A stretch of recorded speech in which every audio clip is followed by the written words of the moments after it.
Hello, everyone. Welcome back to the Underrated Movie Podcast. This is a podcast where we discuss films that are underrated, underappreciated, and ones that have flown under the radar and passed most people by. It is the first episode of 2025, and to bring in the new year, we are continuing a tradition that I started last year, where I bring in the host from the other podcast that I do, the other film podcast, the Midnight Film Society, and that would be my boy, Damien. How's it going, man? Going freaking good. Ow! Yeah, so, for those who aren't aware, every January, like I was saying, we kind of exchange shows where this episode will be showing up on his feed, and then also the episode that we're going to do talking about the top 10 films of 2024 is going to show up on this feed. I guess it already did. Time is a weird thing. We're still in 2024 as we're recording this, but you guys are in the far off future of 2025. But yeah, we are going to be talking about The Wolfman, distinct from The Wolfman, or just Wolfman. It's 2010's The Wolfman, all one word, as opposed to the original, which is The Wolf Face Man, or this 2025's No The Wolfman. So just to clarify any confusion on that one, this is, of course, the one directed by Joe Johnston, starring Benicio del Toro, Anthony Hopkins, Emily Blunt, and Hugo Weaving. So this, I know, was a first-time watch for you, Damien. This gothic horror film, and I will mention also that the screenplay is by Andrew Kevin Walker and David Self. Yeah, it kind of worked out. I pitched you a list of movies. I was like, hey, which one do you want to cover? And you said, The Wolfman, let's talk about that. I was like, cool, another fan of The Wolfman. You're like, actually, I haven't seen it. I threw a dart at a board. And I was like, well, it still works. There's the new Wolfman movie's coming out a week after this, so this kind of lines up perfectly. Yeah. What did you think of The Wolfman, Damien? Yeah, I actually liked it a lot. I was going into it not expecting to like it. I think there's a movie like this has gotten a lot of negativity around it just because it's like, oh, okay, it's fine. It's not great. It's not, as they say, Citizen Kane, but what is, right? But yeah, I think a lot of these people had a lot of fun making it. Del Toro, just watching an interview with the makeup artist, Rick Baker. Yes. Talking about working with Del Toro. Yeah, one of the greats. Talking about working with Del Toro. And Del Toro is apparently also a freak for this stuff. He loves this stuff. So they did a pretty great homage, I would say, to the original, especially starting off with the classic Universal logo at the beginning. So, yeah, I actually did have a very good time with this film. How about you? I'm really glad to hear that. Yeah. Unlike last time where I came in, what were we talking about last time? The Spider-Man 3. That's why I was like, I'll let him pick. Yeah. I was like, hey, come on, talk about this one. I was like, I'll let him pick. I'll let him pick one that he likes. And you still not, but I'm glad it worked out that you actually did really like this one, because this is a movie that, since I first saw it, I've thought was honestly a great film. Yeah. It's one of those movies where, like, a lot of times, on this show, I'll talk about movies. I'm like, okay, I get why people didn't like it at the time, or, I see how this movie has its flaws, but I still have a soft spot for it. This is one of those movies where I'm just like, did we watch the same movie? Did I see the same movie as the critics and the audiences? Because I think this movie is honestly fucking great. This is a movie that did pretty poorly at the box office. It has like a 32% on Rotten Tomatoes or something like that. Yep. Nobody really talks about this film, even in casual conversation, I feel like, with anything other than, that movie kind of sucked. But I think it is honestly phenomenal. Like I mentioned, it's gothic horror, and getting almost, speaking of Del Toro's, a different Del Toro, Crimson Peak vibes. That, of course, is a gothic romance, as I covered in the episode when I talked about that one. But as I also mentioned in that episode, gothic horror and gothic romance are very connected. They are both, coming out of the 1800s, all these great novels from the time. And, there is a lot of, while this is clearly a gothic horror, there is a lot of like that gothic romance, the period pieces, the like longing looks that Del Toro will give Emily Blunt as she's laying there in her black wake dress, it's really incredible in that regard. And like you mentioned, the great makeup in this, that is a callback to the original film. Also great score that is calling back to the original film by Danny Elfman, who is a creep, but also he can write some good music, I will say. But it feels like it really bridges that gap of being like, yes, this is a love letter to that original. We're respecting the source material. We're not going some crazy new direction or doing something ridiculous with it, but it is still managing to tell a new and distinct story, a new take on the source material. And for me, I feel like that take is this story about family trauma, and which was admittedly kind of present in the original, but it really hits home here.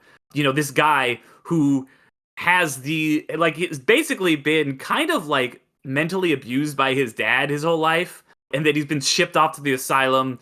I think it plays with how that kind of stuff can even impact our memory. You see his memory of his mom's like early on, and it's clearly like wonky, and it's been kind of messed with. Probably that's why he got shipped off to that asylum, and then that true memory awakens later on. So I thought all that super well done, and it really can't think of another at least recent gothic romance that feels like this. Where it's shot on real sets, where it is still using CGI stuff very effectively, I might add. When you have these almost like Animorphs-like transformations where there's bones cracking and blood is coming out of him, and it looks like horrific, and his eyes are, it's like something like out of The Substance or something, where it's just like fucking horrific. Yeah. But it also uses that makeup, that great makeup. It's shot on so many real sets. Yeah. All of these really great before. You have all these like Shakespearean-ass actors being like, Lawrence, let me tell you about the wolf and how good it feels to be a wolf, and you're the heir to my throne, boys. And, you've got Anthony Hopkins, of course. You've got great chemistry between Del Toro and Blunt. And then I think that Hugo Weaving is doing some really great work in this. He's the kind of naysayer, the kind of like, he's got that great Hugo Weaving voice, Mr. Lawrence, and he's the one who's kind of the skeptic, but then he actually sees it all happen for him, and he's that trope of yet like you don't hunt monsters, he who hunts monsters, and full spoilers for all this. That ending, I think, is fucking killer, right? Yeah, where it has to be Emily Blunt, which I feel like I'll just stand on my soapbox real fast, and I think a lot of the reason people didn't like this movie is they misunderstood the ending. They missed the kind of lore where there's the whole thing about Emily Blunt has to be the one to kill him because she loves him, otherwise his soul will essentially be cursed to damnation, and if someone who kills him loves him, then he will be redeemed, which I think also ties into that trauma thing. How do you get over trauma? By finding people who love and accept you, whether that's a family member or a romantic interest or going to therapy, whatever it might be, accepting your past traumas and moving on with someone who actually has your best intent at heart.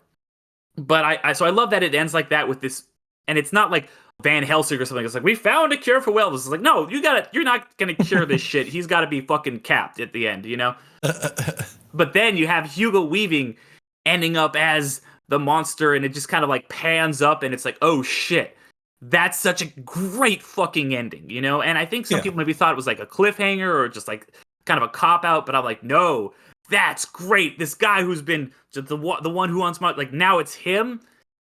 Fucking 10 out of 10 ending as far as I'm concerned. What did you think about the ending? The ending was very good. Yeah, I had to rewind it a couple times just to see like, okay, that did actually happen. It's the guy, like you were mentioning, he who hunts monsters carefully don't become one, right? So I think that is not subtext. Like we were talking about substance not being subtextual. That's not very subtextual. But yeah, very ironic ending of the guy. He didn't really believe it at first, right? He was not really skeptic. He was a skeptic, right? And so was the doctor, obviously, because I love those scenes where you have the doctor or whoever is completely sure that the guy is just making it up. I love this transformation scene in the auditorium of the mental asylum, where the guy's just talking and talking, and everyone's like, "Doctor, no, shut up 1 second. Let me continue my monologue." And then like, "Doctor, doctor," he's like, "What? Holy shit!" Yeah. If I flew out the window, and then it's nice. Setup and callback, good stuff. Yeah. Rick Baker was talking about that scene being the only one that was fully CG, and how they wouldn't allow him on set that day. They were talking about how they were going to try to differentiate between this and American Werewolf in London, which is obviously one of the most famous transformations of all time on screen. So it does definitely harken back to that, with the shots of each appendage, each foot and hand transforming with each other and sort of like growing and mutating and cracking. And I thought the sound design could have used a little bit more of that, like just cracking and muscles and bones and things breaking and separating and growing. I thought the audio sound design could have used a bit of work there, but yeah, then to answer your question, the ending definitely did work for me. And just going back to a thing you were mentioning before about not seeing anything recently with a good gothic romance and architecture and production design, I guess that means you have not seen, as we're recording this, you have not seen Nosferatu yet. That's fair. Yeah, that's true. That's a very good point. I'm seeing that on the first of the year, so I'll have seen it when the episode's out. But yeah, that's why I'm very excited for that, because I feel like Robert Eggers is one of the few people that Hollywood will still, that has those kind of like tendencies that Hollywood will still give a budget to. Yes, they do, and that's so I'm very excited for you to see Nosferatu.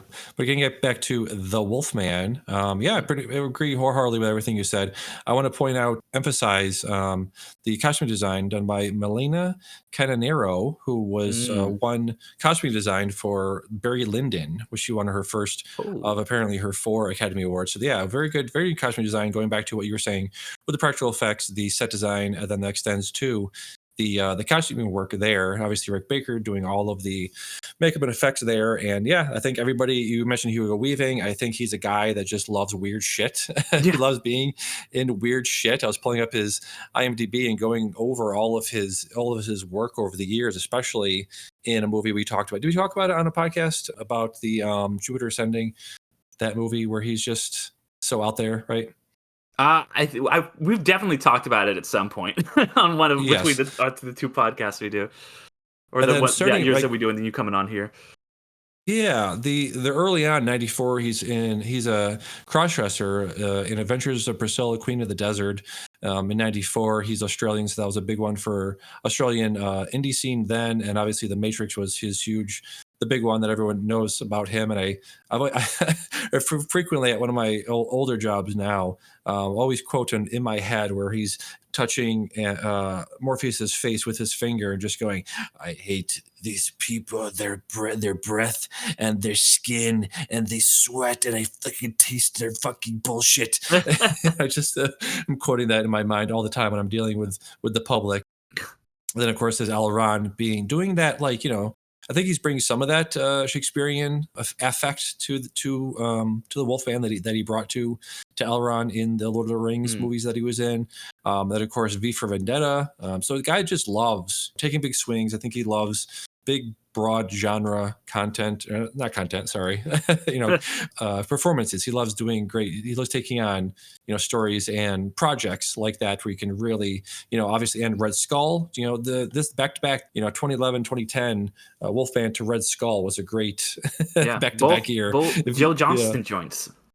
Yeah, exactly. So really great couple of years there. And obviously Anthony Hopkins being Hannibal Lecter, having that sort of, subtle creepiness to him, definitely brought that to here. And I love like halfway into the movie where it's kind of revealed of what his lineage is and where he's coming from and what Hopkins actually is. And I love how he comes down the stairs with his hair slicked back, reminiscent of his Lecter hair. And he has like these, he has a little bit of eyeshadow. Eyes, so yeah.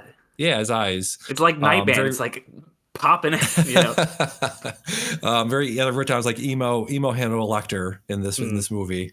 I loved. Apparently, it was Geraldine Chaplin, the daughter of Charlie Chaplin, as the Maleva, what do you call them? The Romani. Romani, yes, people there. Danny Elfman's score was okay. I could take it or leave it. It's not super memorable. What did you think of the music and the score in this film? I thought I was a big fan of it. I thought it really like so much else of the film, harkened back to that classic Universal monsters feel. You know, those films Mhm. like of the 30s to 50s. In the same way that another werewolf movie that was actually directed by a composer, Werewolf by Night, did. Yeah, So yeah.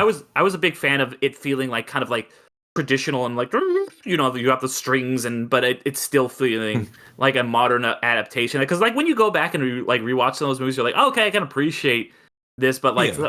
they're kind of dated you know like when you compare them to like a modern Mummy or whatever it might be the original one it's like they're pretty slow and there's a lot of like people in rooms explaining like and the curse of the werewolf was caused by this you know like it's like the ending of Psycho type thing.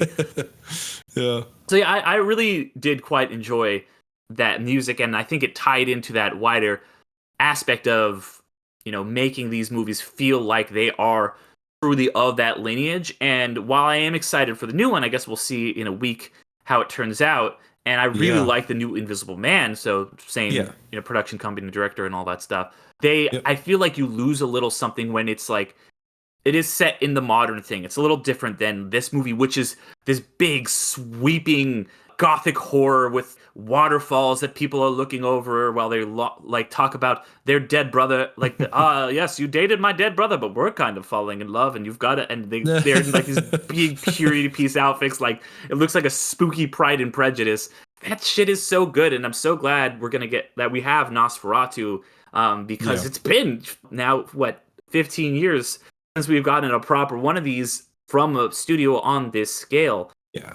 So yeah, very, very excited to see that. I know you've already seen it, and that's really cool. And you know, I think that the music ties into the Yeah. wider feel of the movie because I think this movie looks immaculate. The way the cinematography of this movie, the way Yeah. that there'll be like these beautiful time lapses. There's like all these locations with like fog and natural lighting and people will just there'll be shots where like first time you see the Wolfman's face at all is when somebody shoots a gun and the kind of muzzle flash lights them up and you're like and it's like Yeah. oh that classic look but it's kind of updated. There's so many incredible moments like that and definitely want to shout out the cinematographer Shelley Johnson who has worked a lot with Joe Johnston. She would work on him again with Captain America. They worked together Yep. on Jurassic Park 3, which not the greatest movie in my opinion, but the dinosaurs look pretty cool in it. I will say there's some good shots of like pterodactyls and shit. So definitely Yes. knows what she's doing. And the way that the moon is like just portrayed in this is this kind of like omnipotent thing that has the power of these people's lives feels so Yep. fucking cool. What did you think about the way this movie was shot? Yeah, it was actually shot really, really well. I loved all the silhouetted moments, especially near the end Mm. where Emily Blunt's character is chasing him throughout the woods there. Yeah, shot and edited, edited by the legendary Walter Murch. So you have that there. So much like Shout out to Hollywood. Walter Murch. We talked about him a lot on the. We talked about Return to Oz, the only movie he directed. Dude, yeah. So I mean, just think about all of these names we're talking about in a fucking Wolfman movie. It came together to make a very good project. But sometimes those too many cooks in the kitchen, too much prestige in one movie can sort of overwhelm it. But I think it worked really well here. Yeah, yeah, I yeah. I'm glad to hear you say that. talking about you were asking about the camera work and the cinematography. I love the going back to the I don't know if it was natural lit, probably not, but just I remember really being taken aback by I think the first scene where Del Toro's character comes back to his castle, or no, I think he was after he was bitten. Hopkins is blowing out all the candles, and I love how all the candles are sort of displayed. I think they're displayed on like either tusks or some sort of like giant tooth. So I thought that was a really interesting touch. Like this whole movie has like very interesting touches to it. I think people really put all of their weight behind this, cinematography wise, set design wise, costume design. So yeah, I think, going back to what we were saying in the beginning of this being a very unappreciated and there we go, underseen and underrated film. I think it's kind of the epitome of all that stuff. Yeah, there's one shot in particular that I really love that always Yeah. sticks with me whenever I see this movie, and it's when Lawrence has kind of gone back to the house to confront his dad and to try and essentially end this curse. and you see his dad is just playing the piano, and there's just like a close up of his hands playing the piano, and then it cuts back to Lawrence, and it cuts back to the piano, and then you see the fingerprints that he's like leaving blood on these pristine white keys. It's so chilling and effective. It's telling you exactly what you need to know. Like, oh, this motherfucker just killed somebody, and then you see Singh is dead, and then it's like, yep, he's just like, it's totally tells you everything you need to know about Anthony Hopkins' mental state, and it's also a really cool fucking shot. It's really just like, oh wow, okay, like this is some gothic horror ass shit. Yes, it really is. That whole thing was a really nice touch. Yeah, just going back to like the thing about these actors in this, you're like, oh my god, they're so prestigious, and they all are very Shakespearean actors. I love that touch was in there of Lawrence being a Shakespearean actor, right? So I think that was very interesting that they have. I think he comes back, and I think Hopkins says something about that, of being like, maybe I'll catch it one day. Maybe you think you're so special playing other people. Maybe that'll work out for you one day. But yeah, Hopkins is such a weird guy, because looking up his filmography as well, just to see all of the weird shit he's been in for his career. Obviously, he began sort of not began, but in '80 he's in sort of a not creature feature, but a gothic horror. Maybe I guess we could call it gothic romance. The Elephant Man, right? It's a very similar sort of thing where he's taking advantage of somebody who's disfigured and has everybody wants to see him, everyone wants to exploit him, right? So it's an interesting sort of 30-year journey that Hopkins took from Elephant Man to Wolfman. Obviously, he was in famously Transformers: The Last Knight. He was in the Thor movie, so he's no slouch. He's no amateur when it comes to, he's no rookie, I should say, when it comes to big genre fare, right? Yeah, no, for sure. He's in a lot of stuff, and it's funny because whenever I think of him in a genre movie, I always think of when I was a theater major for a hot minute, and there was one class I took, and one of our assignments was to like find a scene that was like, this is just like a great performance. And for the teacher's scene that he showed us all, it was the entire movie of Remains of the Dead, where he's just like, look at Anthony Hopkins just like acting his fucking heart out. And he basically told us the whole story of Hopkins having this process where he like goes to a hotel room and like gets super into character and just reads the script over and over and is like mentally transforms himself into this character. And I was like, how does he do that for like, I am now a wolf, like, I'm just like, what is the process for that going to a hotel, or like, I am now the king of Asgard, I always think of him just sitting in a hotel room being like, yes, Lawrence, I'm going to eat your brother, like some shit like that. But yeah, I really like the symbolism, the imagery that's in this. Obviously, he kills the mom, then he kills the brother, which is reminiscent to, there's even some like little inserts you see of pages that Emily Blunt is looking at where that is the original myth of Lycaon from like ancient Greece and stuff like that, so it's tying in all these cool things. But I want to kind of switch gears a little bit and talk about something we've danced around a little bit, which is Joe Johnston and his career, because I think he is, in my opinion, probably my favorite journeyman, working director, whatever you want to call it, like hired gun. He's not one of these guys that you think of as like, oh, these like a Robert Eggers, where it's like, yeah, this guy wants to make his Nosferatu project. He's more of a guy like, we need to hire somebody to make a Captain America movie. Who are we gonna get? Oh, get the guy who did the Rocketeer. He's one of those guys, and I think for my money, he is the absolute best in the business at that, as being like, hey, we need to get a guy who's really good director step into this role and do something great. Because he's somebody I've covered on Underrated. Speaking of the Rocketeer, we covered the Rocketeer early on in this podcast, but he's done just a ton of banging, like the 90s kid, hashtag 90s kids will remember, Honey, I Shrunk the Kids, Jumanji, mentioned Jurassic Park 3, and then obviously he does Captain America First Avenger, so I think he's integral to the, history of Marvel. But he has a really interesting career, and if anybody out there has seen the Light and Magic documentary on Disney Plus, I highly recommend it. He's brought up quite a bit in that, because he basically gets his start as working in visual effects on Star Wars. He's like one of those original ILM guys. Then he works on like Empire Strikes Back, Indiana Jones, all those kind of great Lucasfilm movies. And Willow even, I think. But then he's like, George Lucas is like, hey, I think you've got like a knack for this directing thing. And he's like, yeah, well, I can't really stop and, go to film school or whatever. I'm already in the industry. I'm going to keep doing it. And Lucas is like, you know what, dude? And this is, I will always respect George Lucas for this. He says, hey, I'm going to pay your tuition to USC to go be a director, and I'll still you pay half salary that you're getting from ILM. And Joe Johnston's like, all right, well, fuck yeah, I'm going to do that. He comes out the other side, starts directing hit movies. So I think that's such an interesting, unique career path, and why he is so good, because he had this kind of weird path to directing that you don't see a lot, where he was already working in the industry, then became a director and became a very good director, and he was mentored by fucking George Lucas. Yeah. Sort of a similar track that Phil Tippett had, right? We were talking about him when we watched Mad God, I think last year.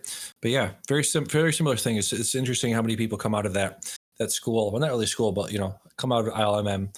Obviously, somebody like Adam Savage worked a little bit in there and sort of did, the Mythbusters thing. But it is very, very interesting how many people, James Cameron, it didn't work for them, but it's in that same vein of those guys that we talk about a lot, being part of the new Hollywood era, and a little bit afterwards of talking about the directors a lot, the directors that came out of it, and directors that worked, Lucas and Spielberg, and so many of those guys that went on to become legendary directors in their own right. And I think you're correct to identify him as well, Joe Johnston, as a guy that's very much a journeyman, very much a guy that makes his movies his way. Rocketeer, you mentioned, Pagemaster. October Sky was something that I was like, oh, that's interesting. Something I remember seeing as a kid and going back to. Yeah, going back to and watching for the performances. And I think Gyllenhaal has mentioned that multiple times about this scene that he's shooting with Chris Cooper, and Cooper saying like, just stop. I think he was just like saying, stop acting so hard, start reacting, start actually listening to what I'm saying, as opposed to just saying your lines louder and louder. So that was an interesting project for him and for Gyllenhaal to get off the ground there. You mentioned Jurassic Park 3. Hasn't done too much work since Wolfman and Captain America. The movie called Not Safe for Work in 2014. And then director of reshoots on the Nutcracker in the 4 rounds. But it is one of those. So he is one of those guys that we talk about a lot, of being like, sort of lost in the wilderness for a while. Hopefully he will find his way back sooner than later. Yeah, like I said, I think the reason he gets kind of brought in to do the Nutcracker, which I think is one of the few films of his I haven't seen, is because they needed to get somebody. They were like, who can we get? And Joe Johnston is somebody you can plug in. He's not your Christopher Nolans and your Robert Eggers are not going to be like, oh, I'm just going to come do reshoots on this cursed Disney movie. But Joe Johnston will. And most of the time, he's somebody who will navigate that pretty well. But I think at that point, that film was probably beyond saving. It probably was. Yeah. So yeah, I really liked Wolfman. I like a couple of years ago I went through and watched all the original Universal movies past Halloween. I watched a lot of the Hammer classics that they did on Screen Jest recently, all the like 70s Christopher Lee stuff. Just in general, I think forgot to mention or forgot to talk about, like, what are you finding these movies? Do you like the original Universal stuff, and how does this remake sort of compare to that stuff for you? Yeah, I mean, the original Universal stuff, I watched it all years ago when I was like a early teenager, maybe even earlier than that. I think it was because The Mummy was such a big thing when I was like 9 when that movie came out. And so I was like, this movie's great. I got to watch the original. Okay, now I'm going to watch it. And that's when I watched the Wolfman movie. I think I watched a lot of those other classic Universal ones. Not all of them, I don't think, because there's just so many. Yeah. But they're cool. They have a lot of cool concepts that carry over into their modern remakes, but a lot of them are dated. I think the remakes are kind of hit or miss. You obviously get some great ones, and you get some that are not as great. Obviously you get your 2017, 2018 Mummy, but then you get a lot of other good ones. So I guess with that, I wanted to ask you the question of, do you have a favorite remake of these movies, of these classic Universal monster movies, or it can be a horror movie in general? But I think that because these are movies that Universal is clearly really desperate to do something with this IP. They tried that whole Dark Universe thing at least once or twice. Didn't take off, obviously, but there have been some hits, there have been some misses. What are some of the ones that worked the most for you, besides this one, of course? Yes. Well, being the sick freak sick body horror freak I am. Werner Herzog's Nosferatu from the 70s had if you go back and watch that, speaking of practical effects, speaking of putting actors actually in maybe possible danger. There's a lot of rats in that movie. I won't spoil or say anything about the new Nosferatu, but there's definitely some callbacks to that there. Like I said, I did go back and watch some of the Hammer movies from the 70s, some really great ones. Curse of the Frankenstein, I would probably say is the standout of that bunch there. The originals, like you said, are fine. They're very short. Bride of Frankenstein is very strange in that you only see the bride for the last 7 minutes. I think I mentioned that when I watched that. One I really need to see. What was this one I have to see? And like, oh my God, everyone's talking about that one as being like, oh, just not necessarily like traditional horror, monster horror movie, but like a take on it, and it has meta commentary, is Monster Squad from the late 80s, I want to say, like 88, 89. Yeah, I don't know if you've seen that one. I have not. Yeah, I heard it's fairly good. I'm trying to look through some of the classics. Yeah, a lot of the Dracula ones. Obviously, Bram Stoker's Dracula is an all-timer classic. I think I saw a lot of comparisons to this one on reviews on Letterboxd. That one, I think, it's just so dramatic and so big and broad, and the performances are just out there and crazy, especially Gary Oldman and all of that stuff. I think that is something that's something that's missing from here. Just that one guy, that thing. Del Toro's doing his thing there, sort of, but and Hopkins is as well. But there is just something about Coppola's 92 Dracula that still sticks in my mind as far as the makeup, the lighting, the performances. They did a thing on Corridor Crew, breaking all that stuff down in the interstitial moments, the transitions from we're going from Transylvania to American, and these silhouetted, I forget what they call, composite shots of the map and the train. The lighting there was really impressive. So it is incredible. The entire production of that movie really does stick out in my mind. Obviously the Mummy, 1999's Mummy, just masterpiece for yes, for people our age. I think I have to probably go with that as my favorite of the modern stuff. Yeah. I mean, that one's clearly the one that kicked off this whole thing. It's I got the chance to see it in theaters for its 25th anniversary last year, and that was really cool getting to see that movie on the big screen. First time, I don't remember if I saw it when I was a kid, so maybe first time ever. That one clearly needs to be mentioned. Like you said, there's been a ton of Dracula movies over the years, and I actually haven't seen the Coppola version, so that's been on my list. Oh wow! But yeah, I already shouted out Invisible Man. I think Lee Winnell's Invisible Man is really good. That's the new one and the original, actually. I think of the original, Universal ones. Invisible Man is actually one of the best. Yeah. It's very, very good. Fun story. I actually know the granddaughter of the actor who played the Invisible Man, Claude Rains. But but yeah, and I think Invisible Man does the same thing as this movie does, where it takes this old story and recontextualizes it, and instead of being about family trauma like this one, it's about stalking and domestic abuse and all that stuff. And then to swivel back to Dracula and to swivel back to things that are underrated, I actually kind of like Dracula Untold. I think that movie, it's not, like I said, it's not Citizen Kane, but it's having fun. It's like Luke Evans is doing like his weird like, yes, I am the Prince of Transylvania, and I can turn into bats now. And it's like Batman Begins of Dracula movies, and I kind of love it for that, I mean, I haven't seen it since it came out, like Halloween of like 2013 or whatever. So maybe I need to go back to it, and if maybe it'll come up someday on this show. Who knows? Yeah. Yeah, maybe.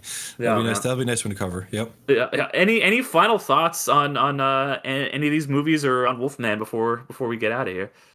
Yeah, no, it was a nice treat, actually. I think there's a lot of movies from the mid 2000s to late 2000s that are. I think there's a lot of ground to mine there as far as like hidden gems, and this is definitely one of them. And definitely, glad to have finally checked this out. There's so much here to enjoy. I think I wasn't aware, just first of all, who directed it. I wasn't aware of the amount of the cast in there, the ensemble cast. Really, I think you get to a point where it's just like everybody's in there. Interesting. Asa Butterfield, apparently one of the early Terrence was one of the young. Oh, he's Terrence, like the kid version. Interesting. Yeah, I didn't even clock that. Yeah, and like I said, everything, production design, costuming, music was okay, but everything else was, really. It's a movie that I think is, slept on, underseen, underrated, underappreciated, all of those things. It's really, really glad I finally checked out Wolfman, and I'm very excited. Got me extra excited to see Christopher Abbott in the new one. I was mentioning to Dion, mutual friend Dion, about how he is Christopher Abbott. I've been a fan of his for a long time before this, and I'd be very excited to see mainstream audience see him for the first time. I was mentioning how he's basically like store brand Jon Snow, store brand Kit Harington, but I would say I think is a better actor than Kit Harington. Just as much as I've seen of them both, I think I'll take Christopher Abbott over Kit Harington any day. Okay, because I'm on the opposite side of that coin for the new Wolfman. I'm very excited for. I've been a big fan of Julia Garner, for a very long time, going back to The Americans and a lot of stuff she did when she was younger. Now she's like a adult actress. Ozark. Not an adult actress, but you understand what I'm saying.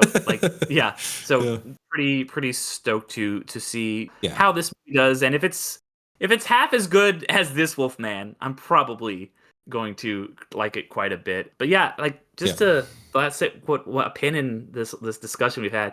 This is, I feel like, one of those movies where people talk about how we didn't realize how good we had it, and this is a movie that, at the time people were like, oh, this movie's so bad, blah, blah, blah, and then you look at it and you're like, this looks so fucking good. And it's like everything, all the movies are fucking shot on the volume or some shit now.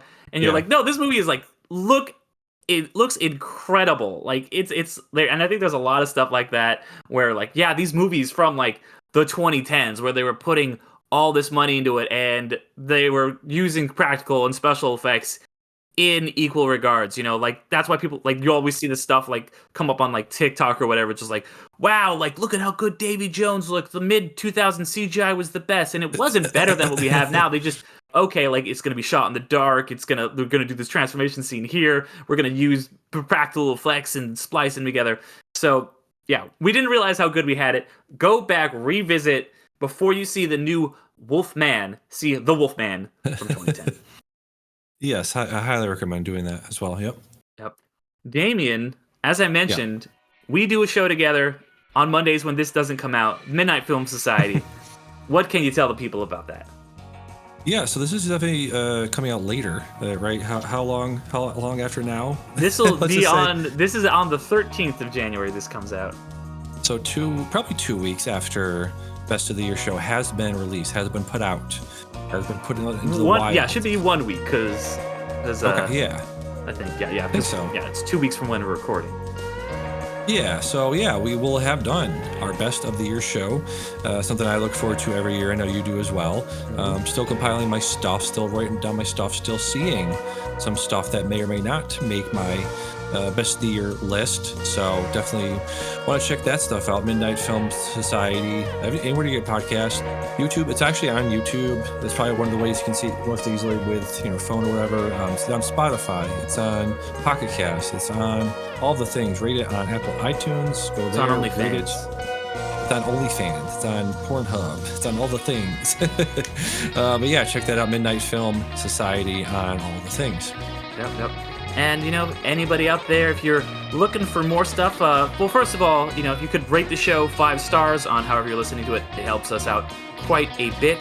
But if you're looking for even more underrated, there's also a Patreon you can check out for as low as $1 a month.